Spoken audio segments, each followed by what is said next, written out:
1절에서 4절 말씀 보겠습니다.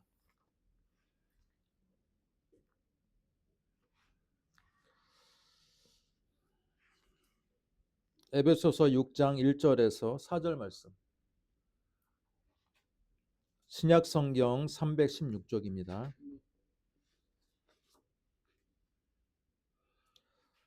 자, 같이 한번 읽도록 하겠습니다.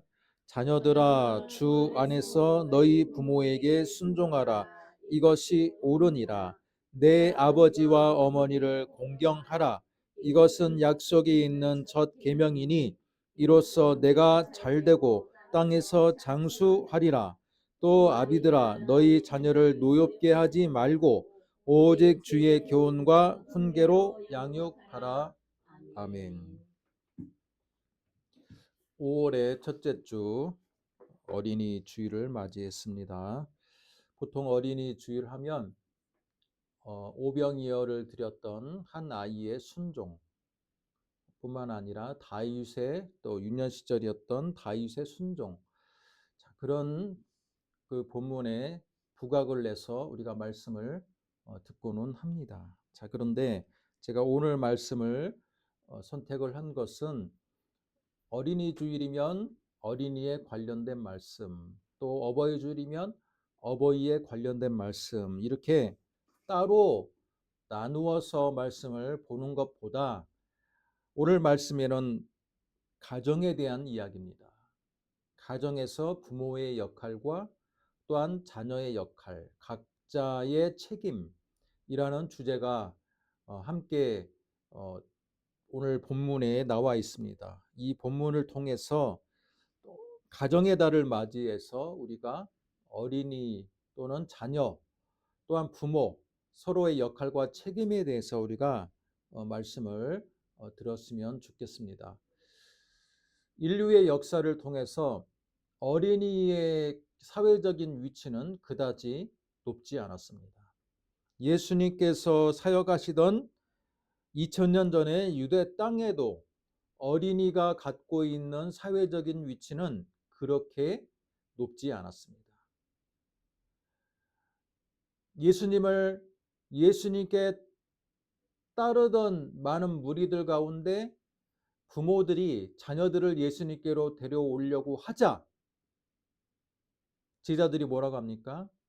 아이들은 강제로 꾸짖으면서 떨어뜨려 놓으려고 했던 그 사건을 볼 때에도 예수님의 제자들조차도 아이들에 대한 인식이 어때요?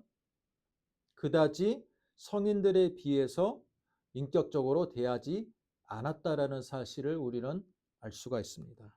뿐만 아니라 로마 제국이 지배하던 시대잖아요. 신약의 시대는. 그런데 로마의 문화를 통해서도 우리가 알 수 있는 것은 아버지가 자녀의 생사 여탈권을 가지고 있던 시대입니다. 한마디로 뭐예요?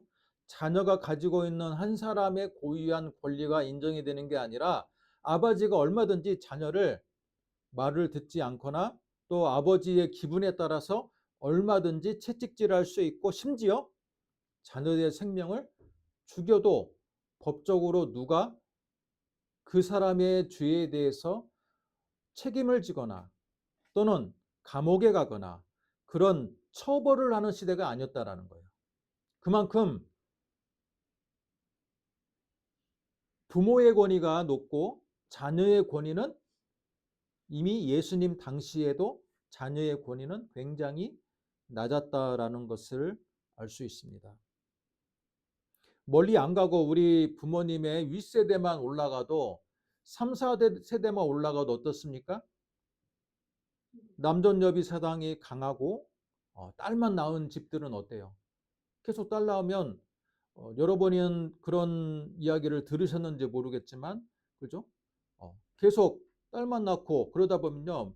그 마지막에 있는 딸들을 소중하게 생각하지 않고 버리거나 심지어 유기했던 그런 사건들을 우리는 기억합니다. 현대에서는 있을 수가 없는 일이지만 과거 불과 우리의 한 두 세대, 3세대만 넘어가도 그렇게 인명경시에 대한 풍조는 이미 우리 조선 땅에도 있었다라는 것을 알 수가 있습니다. 산업혁명 시대로 넘어가서도 마찬가지입니다. 아이들이 지적으로 자라고 또한 유년기 시절에 배웠던 그 교육을 통해서 건강한 성인으로 자라야 된다는 이 교육적인 체계들은요, 생각보다 역사적으로 오랜 시간이 지나지 않았습니다. 산업혁명 시대에 아이들은 작은 노동자 일꾼으로 보았습니다. 특히 서민 아이들 같은 경우는 학교 교육을 거의 하지 못했고 이미 5살 때부터 여러 가지 산업의 현장으로 투입이 됐습니다. 특히 굴뚝 청소 같은 성인들이 들어갈 수 없는 그 좁고 비좁고 힘든 그 환경에 5살, 6살, 7살 아이들을 그것도 싼 임금으로 노동력을 착취했던 현장을 우리는 이미 많은 기록을 통해서 알고 있습니다. 좁은 갱도의 광산, 거기도 성인들이 들어가기 힘드니까 아이들을 내몰았습니다. 그래서 그 노동을 하던 아이들의 그 평균 연령이 불과 20살이 되지 않았다라는 기록이 있습니다. 17살 그 정도면 평균적으로 그렇게 하다가 광산에서의 많은 그 재해, 그죠? 석탄가루에 의해서 폐가 망가지거나 굴뚝 청소를 할 때에도 여러 가지 타르, 찌꺼기에 의해서 기관지가 망가짐으로 인해서 불과 20살을 살지 못했던 역사적인 그런 기록들을 우리는 알고 있습니다. 이처럼 인류의 역사가요, 그렇게 길지 않은 이 수천 년, 3,000년, 5,000년의 역사 가운데서 어린 아이가 제대로 그들의 가치를, 인격을 존중받고 또한 그렇게 아이들에 대한 그 지적인 능력이 성인들하고는 다른 존재이고 그러기 때문에 어릴 때부터 그들의 눈높이에 맞는 학습을 해야 된다라고 인식하게 되는 그 시기가 생각보다 역사적으로 인류의 역사 가운데 오래되지 않았다라는 거예요. 불과 한 200년 남짓 됐다라는 거예요. 그 전까지는 아이들은요, 그냥 가정에서 마치 천덕꾸러기 같은 취급을 받았습니다. 노동력이 귀하던 고대 사회에서 농경 사회에서는 누가 인정을 받습니까? 힘센 사람이 인정을 받아요. 머리가 좋은 사람이 인정을 받는 게 아닙니다. 지금은 어때요? 머리가 좋을수록 좋은 대학을 가고 좋은 직장을 찾을 수 있기 때문에 실제적으로 육체적인 강건함보다는 지적으로 뛰어난 사람들이 대우를 받는 시대지만 불과 몇 세대 이전에 로 넘어가면요, 어떤 사람이 대우를 받습니까? 특히 농경사회나 전 근대적인 사회에서는 힘이 센 사람들, 완력이 센 사람들이 인정을 받는 시대예요. 그런데 아이들은 어때요? 아이들은 어리기 때문에 농사에, 그죠? 일선으로 도움이 되지도 못하고 또 양치기로서의 그 능력도 쉽지가 않고 어떤 면에서도 아이들은 쉽지가 않은 겁니다. 때문에 고대사에서는요, 아이들이 밥을, 그죠? 식구이기 때문에 밥은, 그죠? 계속 먹는 존재이나 아직은 미성숙한 존재이기 때문에 어떤 일도 맡길 수 없는 그런 미숙하고 좀 부담되는, 특히 가뭄이 일거나 경제적으로 어려운 가정에서는 아이들을 어떻게 생각해요? 굉장히 부담스럽게 생각하는 환경이었다는 겁니다. 네. 그런데 그 아이들이 자라면요, 이제 비로소 인정해 주는 거야. 왜? 노동력으로서의 가치를 인정해 주고 또 가정을 이룰 수 있는 그런 성년이 되었기 때문에 비로소 그 가족에서도 그 아이들이 갖고 있는 그 가치가 이제 성인으로서의 가치를 인정을 받을 수 있다라는 겁니다. 그러면 아이 때는 어때요? 아이 때는 성년이 되기 전까지는 굉장히 아이들이 몸조심을 해야 돼. 부모님한테 함부로 대하다가 부모님한테, 그죠? 쫓겨날 수도 있고 심지어 매질을 당할 수도 있고 로마 같은 경우는 부모님에 의해서 죽임을 당할지라도 부모의 책임을 묻지 않는 사회입니다. 굉장한 그 성인 중심이고 가부장적인 중심의 사회였기 때문에 그 정도로 아이들의 위치는 굉장히 낮았다라는 겁니다. 제가 왜 이렇게 장황하게 이야기하느냐? 이런 아이들의 인권이 굉장히 보장되지 않은 그 역사가 인류의 역사 가운데 굉장히 오래되었지만 현대 사회에 이르러서 아이들의 그 가치와 인격의 존중 또한 아이들이 갖고 있는 그 고유의 권리들을 보장하는 그 법의 시초가 어디에 있느냐? 저는 성경에서 발견할 수 있다라고 보기 때문이에요.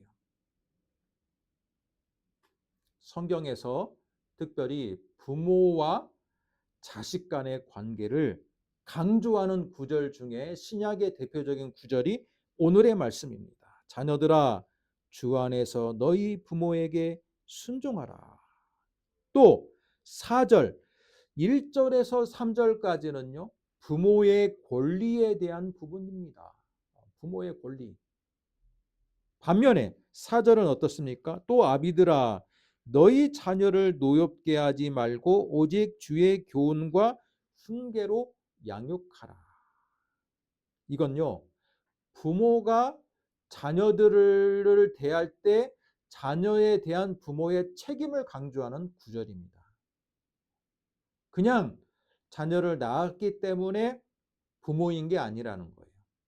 그냥 자녀를 낳았기 때문에 당연히 부모가 자녀에 대해서도 얼마든지 함부로 대할 수 있는 권리가 있는 게 아니라는 겁니다. 이건요, 그 당시 로마가 지배하던 바울 시대 로마가 지배하던 사회하고는요, 전혀 역행하는 말씀이에요. 로마 시대는 어떤 사회였다고요? 부모가 마음대로 자녀에 대해서 대할 수 있는 권리가 있는 사회예요. 그러나 사도 바울은 당시에 로마의 문화와는 전혀 상반되는 자녀를 노엽게 하지 말고 주의 교훈과 훈계로 양육을 해야 된다라고 그는 명확하게 에베소서 6장에서 부모에 대한 책임을 말하고 있다는 겁니다. 그런데 이게 사도 이 신약 성경에서만 이야기하는 책임일까요? 지금 부모와 자식 간의 이 관계는요, 구약에서도 이미 전통적으로 나타나고 있습니다. 전통적으로 나타나고 있어요. 여러분, 가정이란 제도가 언제부터 생겼습니까? 태초에 하나님께서 아담과 하와를 창조하신 이후부터 가정이란 제도는요, 하나님이 이 땅에 고유하게 질서를 세운 중요한 한 작은 공동체인 겁니다. 맨 먼저 하나님이 세운 것은요, 혈연 공동체를 세우셨어요. 가정이라는 혈연 공동체를 세웠습니다. 이 혈연 공동체를 통해서 가정이 행복할 때 그 가정이 확장되어서 그족의 부족이 행복해지고 나라가 행복해지고 점점 공동체가 행복이 전해질 수 있다라고 성경은 말하고 있습니다. 여러분, 출애굽기 20장을 한번 찾아보겠습니다. 출애굽기 20장.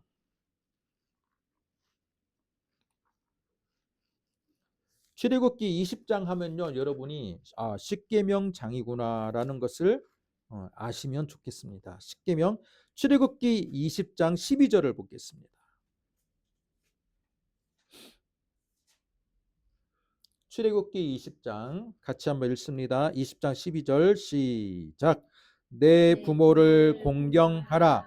그리하면 내 하나님 여호와가 내게 준 땅에서 내 생명이 길리라. 여러분, 그리하면 내 하나님 여호와가 내게 준 땅이 누굽니까? 누굽니까 아니라 어디입니까? 예. 내게 준 땅. 지금 출애굽기 20장은 가나안에 들어가기 전이에요. 그러나 이미 애굽을 탈출한 이유기 때문에 내게 준 땅은요, 이미 그죠? 가나안 땅입니다. 가나안 땅에 들어갈 때 축복을 받는 비결을 하나님께서 무엇으로 삼았습니까? 부모를 공경하는 거, 삼았다라는 거. 여러분, 이게 지금 이 계명이 지금 다섯 번째 계명인데 어때요? 다른 계명들을 자세히 보면요, 출애굽기의 여러분 다른 계명들을 자세히 보면요, 그것은 거의 명령형이지 그것을 잘 순종하면 그것에 대한 어떤 대가를 주겠다라는 약속이 거의 나타나지 않아요. 그런데 오늘 다섯 번째 계명인 부모를 공경하면 어때요? 가나안 땅에서 내 생명이 길겠다. 장수의 복을 주겠다라는 이 땅에서의 현실적인 복을 약속해 주고 있다라는 겁니다. 여러분 신명기 5장에서도 출애굽 10계명이 반복되고 있는 거 아십니까? 자, 신명기 5장을 보겠습니다. 신명기 5장. 출애굽기 20장에서는요. 20장 12절에서는 장수의 복을 약속하고 있습니다. 자, 그러면 신명기 5장에서는 또 어떤 복을 약속하고 있는지 우리가 비슷한 본문이긴 하지만 우리 한번 찾아보겠습니다. 5장 16절입니다. 5장 16절. 구약성경 269쪽입니다. 다 찾으셨으면 5장 16절을 우리 한 목소리로 같이 한번 읽어보겠습니다. 너는 내 하나님 여호와께서 명령한 대로 내 부모를 공경하라. 그리하면 내 하나님 여호와가 내게 준 땅에서 내 생명이 길고 복을 누리리라. 여러분 20장 12절과 오늘 신명기 5장 16절은 같은 말씀인데 하나가 더 축복의 말씀이 덧붙여져 있습니다. 어떤 복이 덧붙여져 있습니까? 생명이 길고는요 공통돼요. 그리고 복을 누리리라. 복을 누리리라. 여러분 다른 십계명의 다른 구절에서는요 이게 축복이 약속이 안 돼 있습니다. 그런데 가정에서 그죠? 부모를 잘 공경하는 것이 어떤 복이에요? 장수의 복. 이 땅에서 누릴 현실적인 복. 이것들을 내가 너희들에게 주겠다. 자, 이걸 통해 알 수 있는 건 뭐예요? 하나님은요. 가정에 대한 개별 가정이 그죠? 개별 가정에 대한 하나님께서 깊은 관심이 있으시다는 거. 왜? 하나님께서 이미 아담과 하와를 통해서 가정이라는 제도를 하나님께서 세우셨기 때문에 먼저 공동체가 축복을 누리기 전에 나라가 축복을 누리기 전에 하나님께서는 각 가정마다 무엇으로 세워지기를 원했습니까? 주의 교훈과 훈계로 가정의 질서가 세워지기를 원하셨다는 겁니다. 부모의 공경뿐만 아니라 주의 교훈과 훈계를 통해서 가정이 부모는 자녀에게 교훈과 훈계를 하는 존재이고 자녀는 부모에게 공경을 하는 존재로서 이 선순환적인 구조가 가정 안에 세워질 때 하나님은 현실적인 복을 약속해 주겠다라고 하는 겁니다. 여러분 이게요 우리 시대를 보니까 이 우리 시대에 부족한 게 바로 이 가정의 질서지 않을까라고 생각을 합니다. 지금 대한민국 땅에요 1인 독거 가구, 그러니까 1인으로 결혼하지 않고 그죠? 독신으로 사는 가구의 숫자가 굉장히 늘어나고 있습니다. 하나님께서 세우신 가정의 창조 질서가 세워지지 않고 있어요. 나는 그냥 혼자 편하게 살겠다. 자녀를 내가 키우는 것도 힘들고 또 뭐 자녀를 키우는데도 돈도 많이 들고 또 가정을 뭐 부인을 얻어도 끄떡하면 요즘에는 이혼율도 높은 시대이기 때문에 책임을 지지 않겠다. 나는 그냥 편하게 살겠다라고 생각하는 세대가 지금 많이 늘어나고 있어요.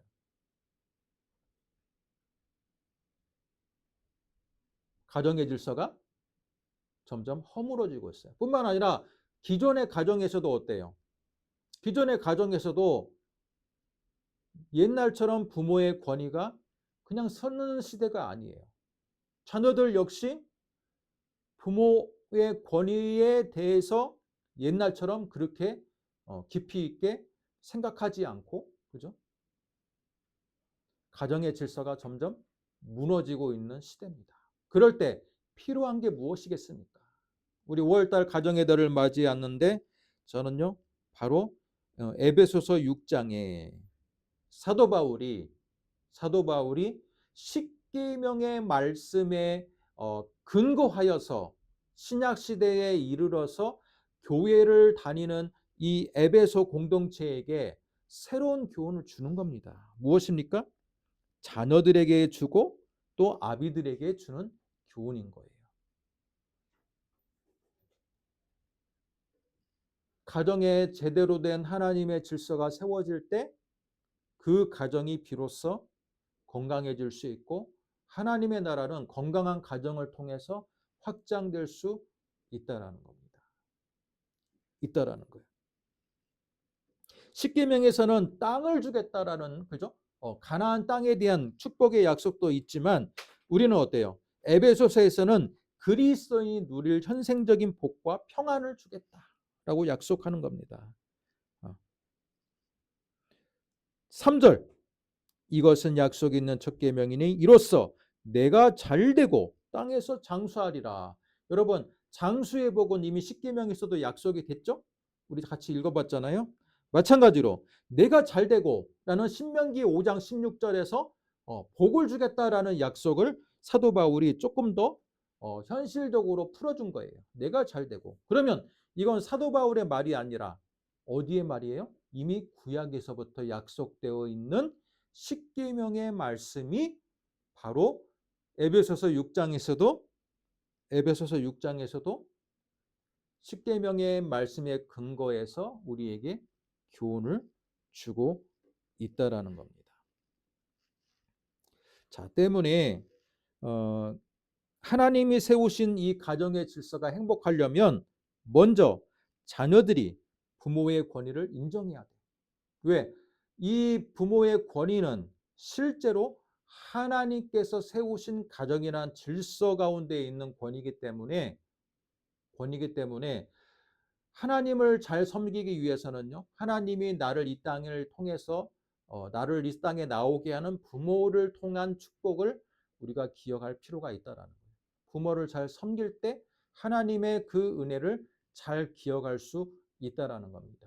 여러분 유교 사회에서는요. 부모는요. 조물주예요. 조물주.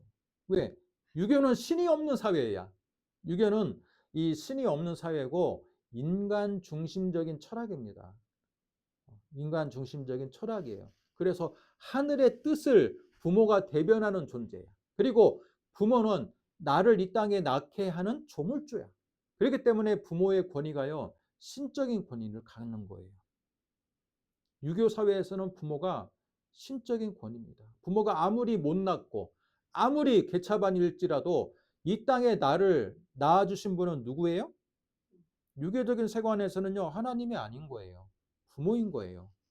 그렇기 때문에 부모가 나를 이 땅에서 세상에 태어나게 하는 조물주기 때문에 부모의 인격과 그죠? 부모의 그런 윤리적인 수준을 고려하지 않고 무조건 순종해야 되는 겁니다. 무조건 순종해야 되는 세계예요. 그러나 오늘 성경에서 우리에게 알려주는 이 말씀을 볼 때 성경에서는 부모의 권위가 조물주의 권위가 아니에요. 자녀를 이 땅에 태어나게는 했지만 실제 생명을 준 건 누구예요? 하나님이에요. 이 부모라는 육신을 통해서 하나님께서 우리를 이 땅에 나오게 했기 때문에 부모의 권위는요. 조물주의 권위가 아니라 하나님께 위임받은 권위인 거예요. 하나님께 부모로서 너는 자녀를 어떻게 키워라?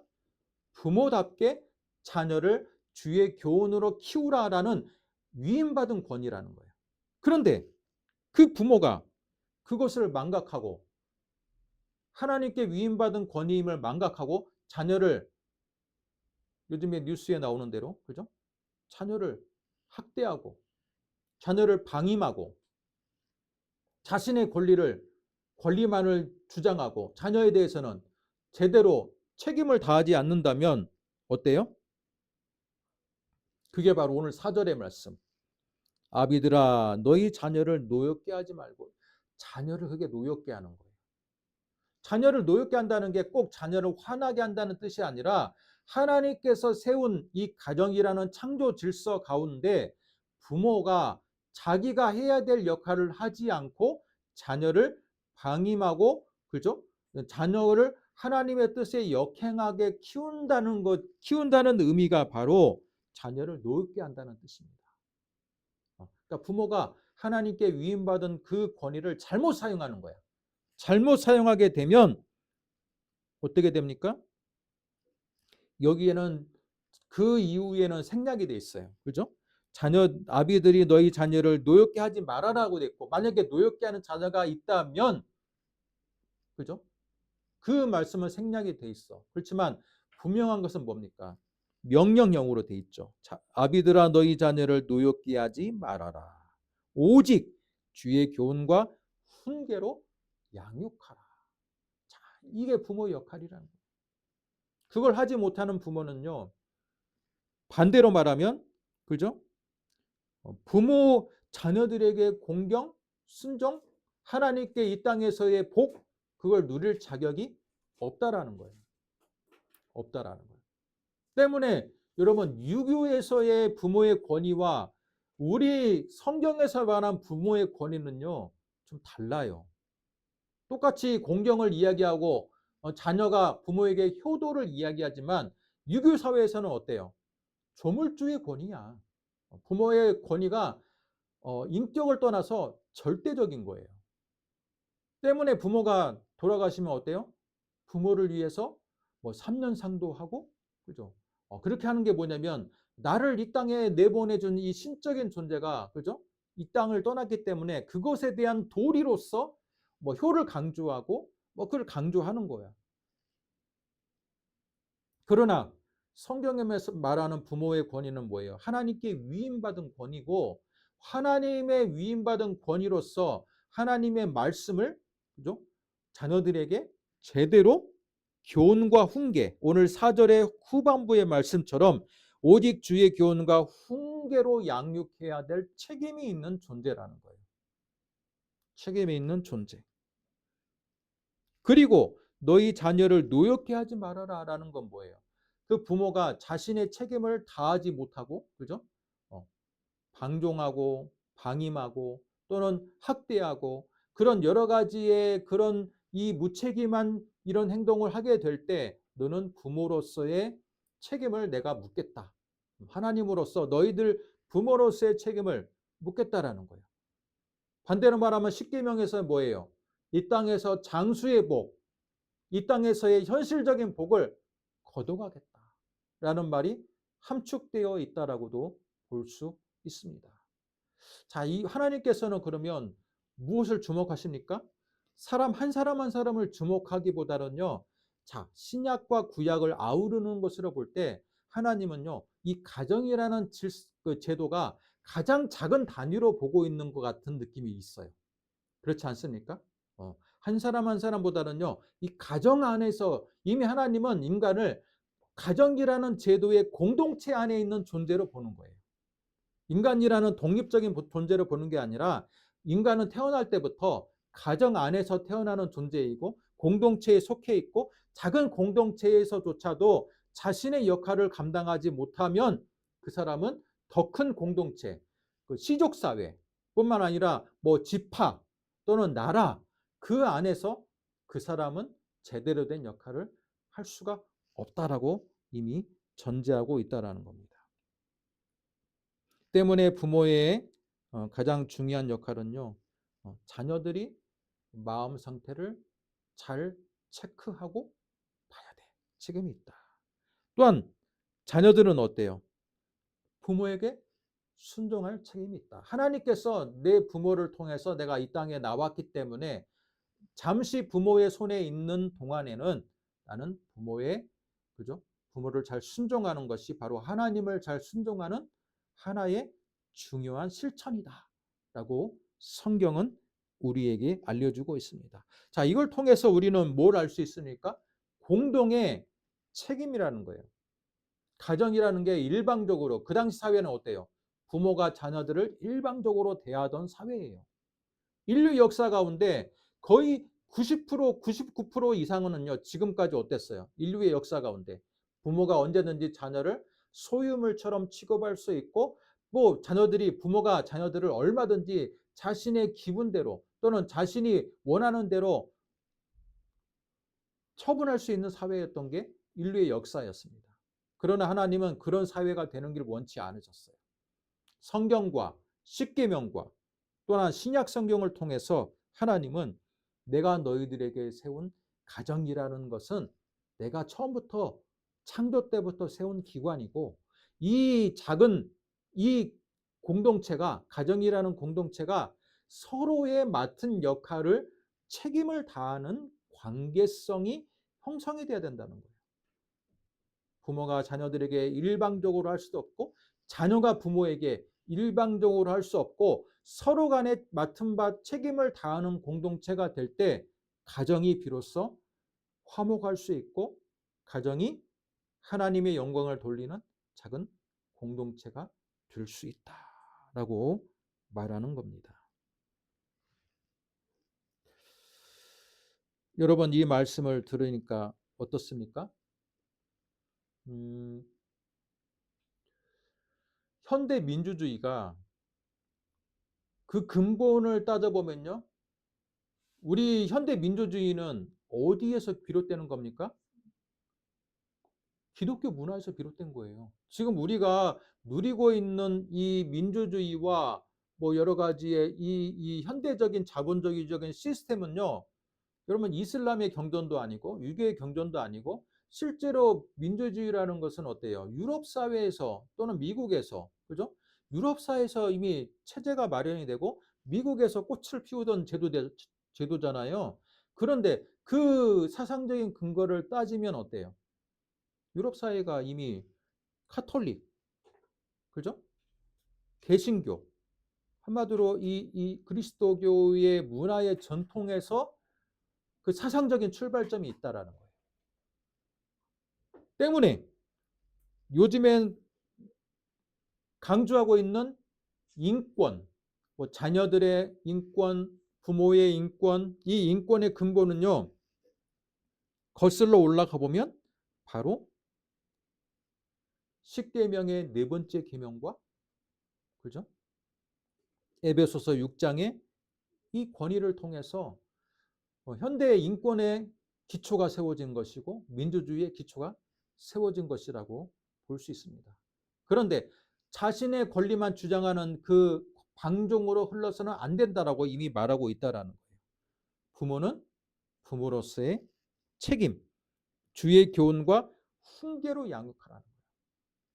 이미 하나님의 질서 가운데 말씀으로 양육하라고 했지, 그죠? 자녀들이 그냥 편하게 자라도록 양육하라는 게 아니에요. 부모는요, 하나님의 말씀을 받은 이미 배운 존재로서, 그죠? 자녀들에게 그것들을 잘 가르치고 교훈하고 훈계하는 존재로서의 부모예요. 반면에 자녀들은 그 부모의 가르침에 순종하고 공경할 수 해야 되는 책임이 있어요. 자, 이렇게 아름다운 가정의 질서가 세워질 때 하나님은 무슨 복을 약속했어요? 땅에서의 장수의 복, 또 이 땅에서 누릴 현실의 복을 약속했다는 겁니다. 현실로 넘어가 보면요, 자녀들이, 그죠? 가정마다 그렇게까지 정말 화목하고 행복한 가정 생각보다 찾기가 힘들어요. 요즘 시대 갈수록. 근데 그 근거, 그것들을, 그렇게 화목하지 않은 가정들을 자세히 보면요, 각자 부모이든 자녀이든 서로에게 받은 상처들이 있는 거예요. 상처가 있어요. 부모는 그렇죠. 야, 내가 혹시라도 상처를 줬을지라도 내가 부모인데 네가 그거에 대해서 어? 서운한 감정을 가지면 되겠니? 그렇게 이야기할 수 있겠죠. 반면에 자녀로 인해서 부모가 상처를 받으면 어때요? 아유 뭐 그거 뭐 가족이니까 그거 그럴 수 있죠. 죄송하고 그냥 넘어갑시다. 그렇게 할 수 있어요. 근데 여러분 이 가정 안에서 부모와 자녀 또는 형제는 어때요? 다른 공동체에 비해서요. 훨씬 더 자주 만나는 관계지 않습니까? 자주 만나는 관계이기 때문에 서로 상처가 있을 수 있고 서로 부딪힐 수가 있다라는 거예요. 그랬을 때 어떻게 하는 것이 좋으느냐? 바로 부모들은요. 내가 혹시라도 자녀를 노엽게 했는지를 살펴봐야 돼. 오늘 4절의 말씀처럼. 또 자녀는 내가 정말 자녀로서 부모님께 순종하는 부분들이 좀 부족했는지를 살펴보아야 돼. 자, 이런 것들을 스스로를 살펴보고 우리 가정이라는 공동체를 다시 한번 건강하게 만들기 위해서 서로의 역할과 책임에 대해서 생각을 해보고 노력을 해야 돼요. 자주 만나는 관계이기 때문에 더 상처를 받을 수 있고 더 멀어질 수가 있다라는 거예요. 그렇게 됐을 때 현대 우리에 있는 여러 가지의 가정과 공동체는 더 건강해질 수가 있다라는 겁니다. 서로의 입장만 생각하지 말고 정말 내가 이 가정이란 질서 가운데서 서로의 역할을 잘 하고 있는지 우리가 한번 생각해 보는 오늘 이 말씀을 통해서 한번 생각해 보시고 또 5월달 가정의 달 첫째 주를 맞이했습니다. 이 가정의 달을 맞이해서 다시 한번 가정의 의미에 대해서 생각해 보시는 여러분 되시기를 주님의 이름으로 축복합니다. 기도하겠습니다. 하나님, 가정